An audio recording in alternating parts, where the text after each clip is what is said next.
ciidankii howlgalka ka waday hoteelka Dusit ee magaalada Nairobi xarunta dalka Kenya ayaa ku dhawaaqay in howlgalka ay soo afjareen kadib muddo saacada 20 saacadood ku dhow oo uu dagaal culus ka socday gudaha hoteelkaasi.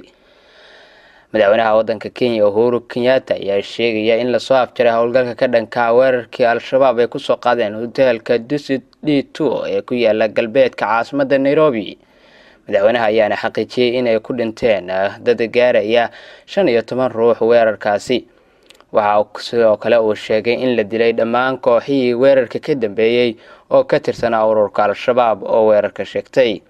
madaxweynaha Kenya ayaa aad u amaanay ciidamada booliiska dalkaasi Kenya guud ahaan laamaha ammaanka Kenya isagoo uga mahadceliyay sidii ay degdeg lahayd ee uga jawaabeen weerarka ururka Al-Shabaab ay ku qaadeen hoteelka ku yaala caasimadda dalka Kenya Nairobi.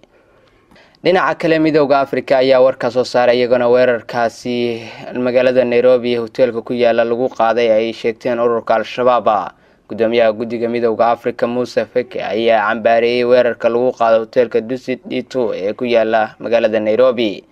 bayaan ka soo baxay midowga Afrika iyo waxa uu ammaan u jeediyay ciidamada Kenya ee ka hortagay weerarka ururka Al-Shabaab ay ku qaadeen hoteelkaasi.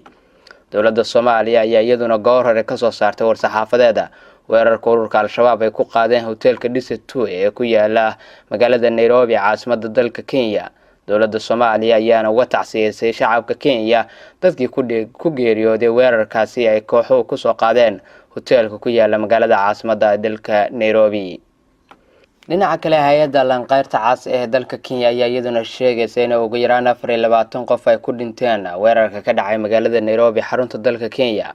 inkastoo madaxweynaha dalkaasi uu sheegay in 14 qof ay weerarkaasi ku dhinteen dad intaasi ka badan ay ku dhaawacmeen.